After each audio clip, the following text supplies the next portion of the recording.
Desde pequeno, eu ajudava minha mãe no jardim da igreja. Ela cuidava das flores com tanto carinho que até parecia conversar com elas. Eu observava em silêncio, tentando entender como um lugar tão cheio de vida podia ficar tão perto do cemitério antigo que havia sido fechado anos antes. Lá, atrás da cerca enferrujada e dos túmulos quebrados, o tempo parecia parado. Ninguém mais entrava. Mas toda primavera, algo me chamava a atenção. Um único túmulo esquecido recebia flores frescas, como se alguém ainda se importasse. A lápide era velha, coberta de musgo quase ilegível. Um nome curto, de criança, e uma data distante do século XIX. O curioso era que ninguém da vila sabia quem era. Perguntei ao padre, aos mais velhos, até à minha avó. Todos disseram que aquele túmulo já estava ali quando nasceram. As flores, diziam, talvez fossem deixadas por algum visitante secreto ou por alguém da cidade vizinha. Mas ninguém jamais viu quem as colocava. Eu não conseguia deixar isso de lado. Tinha algo ali, algo que me puxava para saber mais. Aos 17 anos, comecei a trabalhar como jardineiro da paróquia. Aproveitava os dias de primavera para cuidar do entorno do cemitério, sempre com aquela curiosidade martelando minha cabeça. Na segunda-feira da Semana Santa, vi as flores sobre o túmulo de novo. Lírios brancos, frescos, ainda úmidos do orvalho. Isso me arrepiou. Ninguém entrou por ali nos dias anteriores. Eu teria visto. Então fiz algo que nunca tinha feito. Decidi montar guarda à noite. Escondido atrás das ruínas da Capela Velha, esperei em silêncio. A lua estava cheia e o frio da madrugada me fazia tremer, mas não era isso que me incomodava. O silêncio ali era diferente, como se os sons da vila não pudessem atravessar aquela cerca. Já era quase 3 da manhã quando ouvi. Primeiro passos leves sobre as folhas, depois um arrastar, lento, como algo sendo puxado. Meu coração disparou. Entre as sombras, vi uma figura pequena se movendo, algo infantil, mas não parecia uma criança comum. Seus passos não afundavam na terra. E a coisa mais estranha, por onde passava, flores brotavam. As flores surgiam sob seus pés como se despertassem do chão. Segui de longe, tomando cuidado para não ser visto. A figura foi até o túmulo e se ajoelhou. Pude ouvir sussurros, mas não entendi o que dizia. Então, num piscar de olhos, ela desapareceu. Fui correndo até lá. As flores estavam frescas, recém-arrumadas. E no meio delas, havia um bilhete pequeno, escrito à mão com uma caligrafia antiga. Ainda sinto sua falta, Clarice. O nome não era o mesmo do túmulo. E foi... Passei os dias seguintes vasculhando os arquivos da paróquia. Registros antigos, velhos jornais da vila. Descobri que em 1892, uma menina chamada Clarice havia morrido misteriosamente na floresta que hoje é o bosque atrás do cemitério. Seu corpo só foi encontrado meses depois por caçadores. Nunca descobriram como morreu. E o mais estranho, o corpo estava vestido com roupas de domingo e tinha flores nos cabelos. O caso foi abafado na época, mas o nome da criança enterrada naquele túmulo não era Clarice, era outro. Eloy. Eloy tinha apenas 7 anos e morreu no mesmo ano. Nenhum registro de família, nem de causa da morte. Só uma nota simples. Falecimento ocorrido na madrugada do dia 21 de março, o início da primavera. Quanto mais eu lia, mais sentia que havia algo profundamente errado naquela história. Clarice e Eloy morreram no mesmo ano. Nenhum parente reclamou os corpos. Ninguém soube quem eram. Parecia que haviam sido esquecidos pelo tempo. Mas alguém, ou alguma coisa, ainda os visitava e deixava flores. Na noite seguinte, voltei à espreita. Mas desta vez fui até o bosque. A floresta estava coberta por uma névoa leve e adocicada, com cheiro de terra molhada e flores apodrecendo. Cada passo parecia mais difícil, como se o ar ficasse pesado. A certa altura, vi algo entre as árvores. Uma cruz de madeira velha com laços de fita azul pendurados. Ao lado, um pequeno espantalho feito com galhos e algo que parecia ossos. E então, as risadas.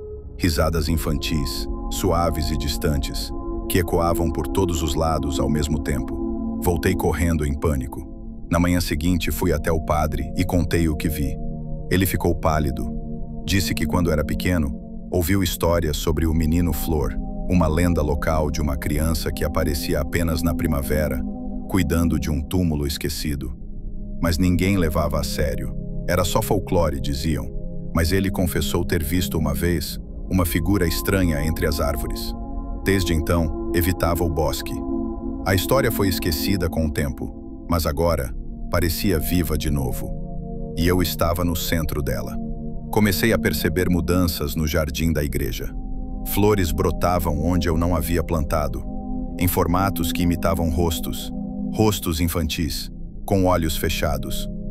À noite, os ventos traziam sussurros, como cantigas antigas de ninar.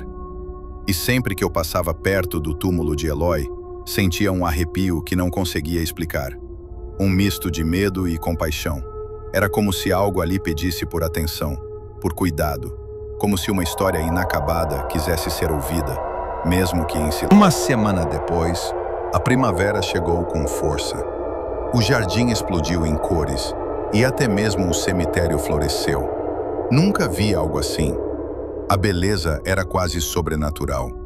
E no meio disso tudo, entre as plantas, achei algo que me fez estremecer. Uma pequena boneca feita de palha e flores, deixada sobre a cruz de Eloy. Era delicada, mas seu rosto era idêntico ao de Clarice, conforme uma foto antiga que encontrei nos arquivos. Foi aí que entendi. Aquele lugar não era assombrado, era cuidado, protegido. Eu continuo ali, todos os dias, podando, plantando, escutando. Às vezes, escuto passos leves atrás de mim, mesmo estando sozinho. Às vezes, ouço risadas curtas e suaves quando o vento bate. E em noites de primavera, sonho com duas crianças correndo entre os lírios. Nunca vejo seus rostos claramente, mas sei que são eles. E sei que, enquanto alguém lembrar, as flores nunca vão deixar de crescer naquele solo. Como se a memória alimentasse as raízes daquilo que o tempo tentou enterrar.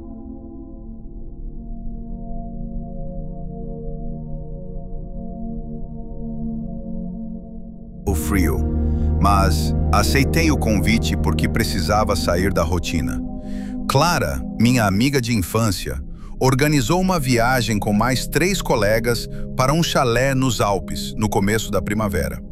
A promessa era simples: dias tranquilos, lareira acesa, vinho e trilhas leves entre o gelo que derretia. O lugar ficava isolado, acessível apenas com um Jeep 4x4 e fechado durante todo o inverno. As nevascas o deixavam inacessível por meses. Isso por si só já me deixava desconfortável. Nunca gostei de lugares sem saída. A estrada até lá era longa e silenciosa. Quando chegamos, o céu estava cinzento, o ar úmido, e o degelo já começava a expor partes da floresta que haviam passado meses soterradas. O chalé era bonito, mas envelhecido. Madeira escurecida, telhado pesado e janelas cobertas por cortinas grossas. A eletricidade vinha de um gerador, sem sinal de celular. Clara estava animada. Disse que aquele lugar tinha pertencido à avó dela, mas que ninguém da família o usava desde a morte da senhora, anos atrás. Aquilo soou estranho, mas guardei o pensamento. Aulória não quadei, ouve à janela por precisava. Na primeira noite, bebemos, jogamos cartas e rimos das histórias de terror contadas pela lareira. Tudo era descontraído, até que Raquel, a mais sensível do grupo, notou algo bizarro. Um porta-retratos na estante tinha uma foto que ninguém lembrava de ter visto ao chegar. Era antiga, em preto e branco, com 5 pessoas. 3 homens e 2 mulheres, todos de roupas de inverno. Mas o mais perturbador era o fundo da imagem. Era o mesmo chalé. A posição era idêntica à nossa. E, de algum modo, uma das mulheres se parecia com Clara.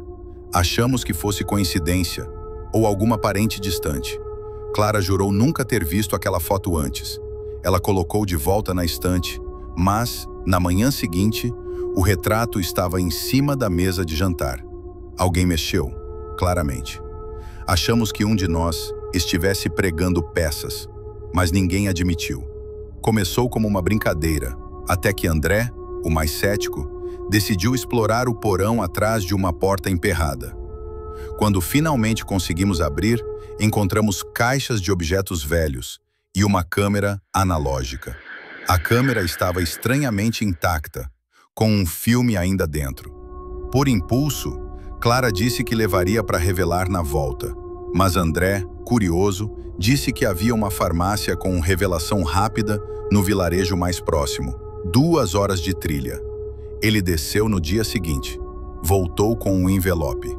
As fotos eram nítidas, como se tivessem sido tiradas. Uma das fotos nos mostrava jantando, com roupas que só usaríamos 2 dias depois. Outra mostrava Clara na cozinha, sozinha, com uma expressão triste, olhando para a janela. A mais perturbadora era uma foto da lareira acesa, com um vulto escuro no reflexo da vidraça. O rosto era borrado, mas os olhos brilhavam, como se refletissem uma luz que não estava ali. Ficamos em choque. Tentamos rir, dizer que alguém da vila queria nos assustar. Mas no fundo sabíamos. Ninguém esteve ali desde o inverno. Naquela noite o clima mudou. O degelo fazia o chalé ranger. Gotas de água escorriam pelas frestas. Raquel acordou gritando. Disse que sonhou com uma mulher vestida de branco, andando sobre o lago congelado, e que a mulher a chamava pelo nome. Mas o que nos deixou em pânico foi que Clara acordou no mesmo instante. Com os pés molhados, a água estava vindo de dentro do quarto. Vasculhamos o lugar inteiro, mas não havia encanamento ali. Só gelo derretendo pelas paredes, como se o próprio chalé chorasse.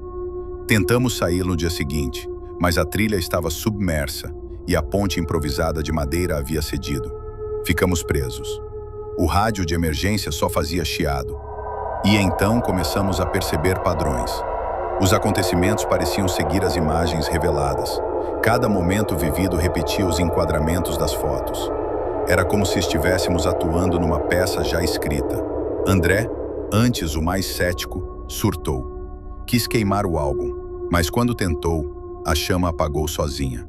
3 vezes. E Clara gritou, ele não quer. Começamos a desconfiar da origem daquelas imagens.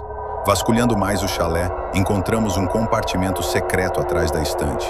Dentro, havia diários antigos, escritos por uma mulher chamada Eufride, a avó de Clara.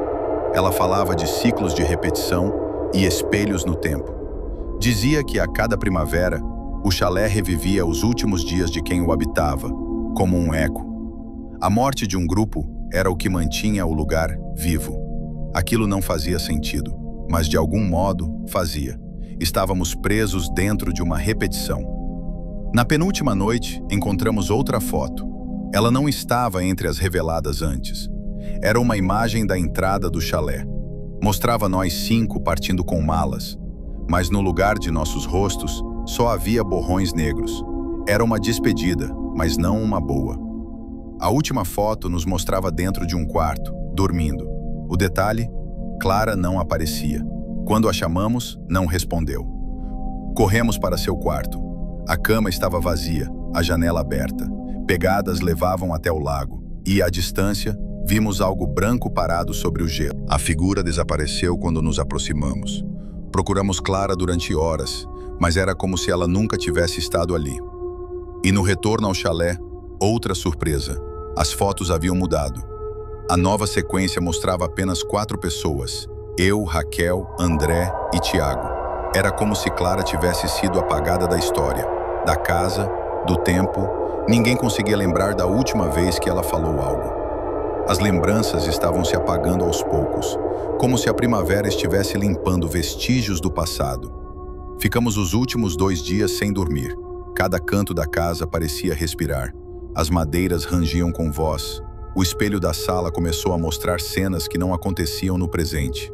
Vídeos de nós, dormindo, conversando, mas com expressões estranhas, vazias, como se não fôssemos nós. Tiago se recusou a olhar mais. Começou a tapar todos os reflexos com lençóis, mas no último espelho, na escada, vimos algo que nos quebrou. Uma foto antiga, com os nossos rostos, mas datada de 1952. Nunca entendemos como escapamos dali.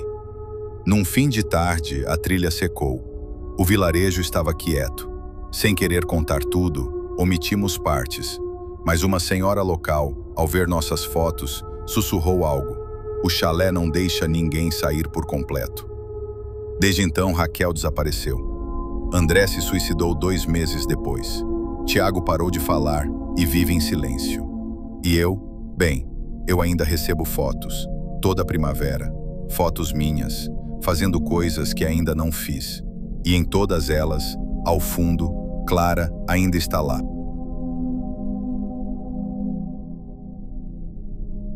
Sempre fui um jornalista curioso por tradições antigas e folclores esquecidos. Quando soube que uma vila isolada nos Balcãs realizava um estranho ritual a cada início de primavera, reservei minha passagem imediatamente. O evento, segundo relatos vagos, era chamado de A Marcha dos Pequenos e envolvia crianças mascaradas que atravessavam a floresta ao entardecer. A explicação oficial era que se tratava de uma festividade para espantar os maus espíritos do inverno, mas os sussurros em fóruns obscuros falavam de algo mais sombrio, de desaparecimentos, de pactos. A vila se chamava Dolina Miru, um punhado de casas antigas cravadas entre montanhas cobertas de árvores densas. Cheguei numa manhã fria, mesmo sendo março. O degelo ainda não havia alcançado toda a região. O ar era cortante e os rostos dos moradores eram fechados, duros como pedra. Quando mencionei que vinha acompanhar o ritual do equinócio, os olhares se desviaram. Um velho na estalagem onde fiquei me disse apenas uma frase: "Não vá atrás das crianças." Achei que era superstição, mas hoje entendo que era um aviso. No segundo dia, conheci Petra, professora da única escola local. Ela me disse que o ritual era uma tradição milenar, herdada dos povos pagãos. As crianças representam a pureza, disse, e apenas elas podem cruzar a trilha dos mortos. Achei a frase simbólica, quase poética, mas o modo como ela desviava o olhar me incomodava. Perguntei se poderia acompanhar a caminhada. Ela hesitou. Disse que ninguém além das crianças e do líder do ritual era permitido na floresta naquela noite. Insisti. Disse que ficaria longe. Ela apenas balançou a cabeça. Na véspera do equinócio, o clima mudou. O céu fechou e uma névoa pesada começou a cobrir a vila. Era como se o próprio tempo parasse. As crianças passaram o dia confeccionando suas máscaras com folhas, barro e ossos de animais. Vi uma delas, uma menina chamada Ana, esculpindo o que parecia um rosto humano desfigurado. Perguntei de onde veio a inspiração. Ela respondeu com naturalidade: "Ele mostra nos sonhos." Quando perguntei quem era ele, ela apenas sorriu. Mas aquele sorriso não era de criança. Ao entardecer, uma fogueira foi acesa na praça. As famílias estavam reunidas, mas ninguém parecia alegre. O silêncio era estranho, reverente.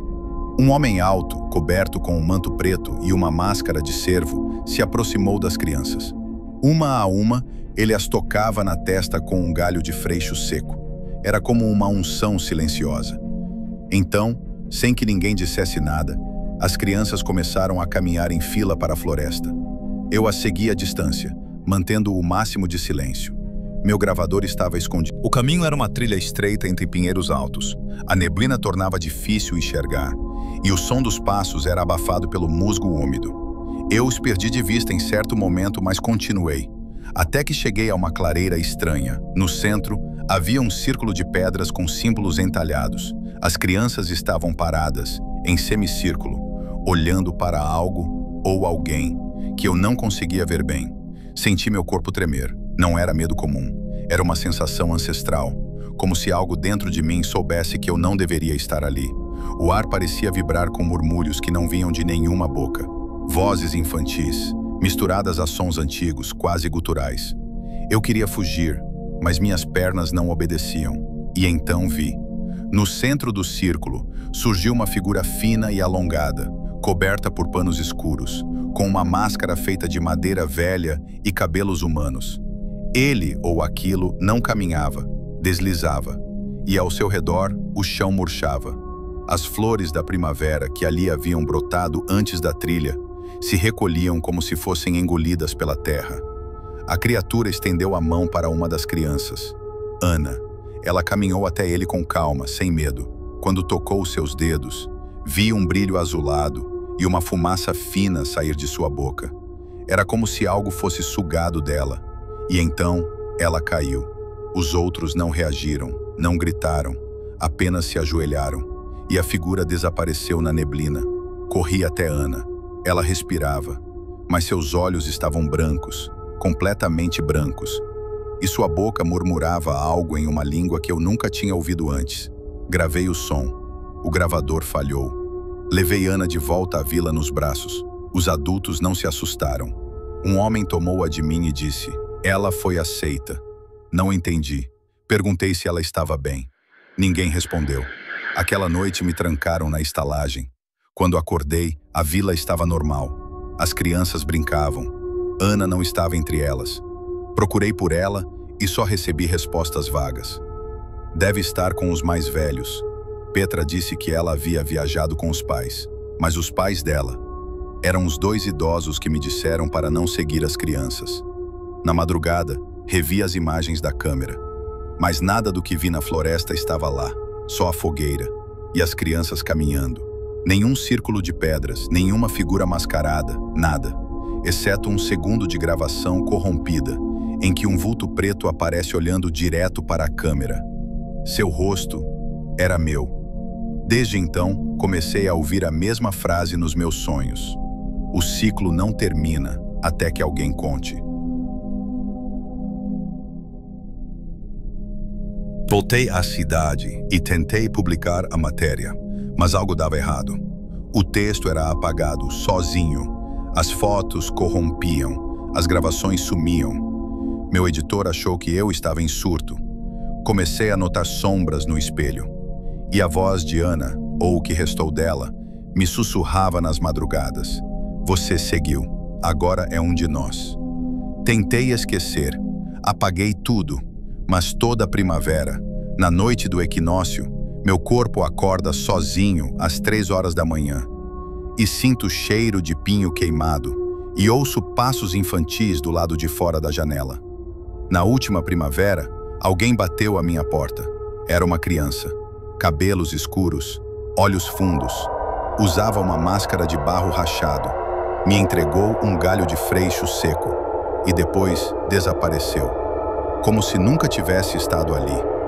Desde então, as flores do meu quintal murcham todo dia 20 de março. E todo ano, alguém da vila me liga. Não dizem nada, só ouço um som de vento e passos. Não há rota de fuga, não há como desfazer o que vi. Porque agora, dizem eles, eu sou o próximo a conduzir o ritual.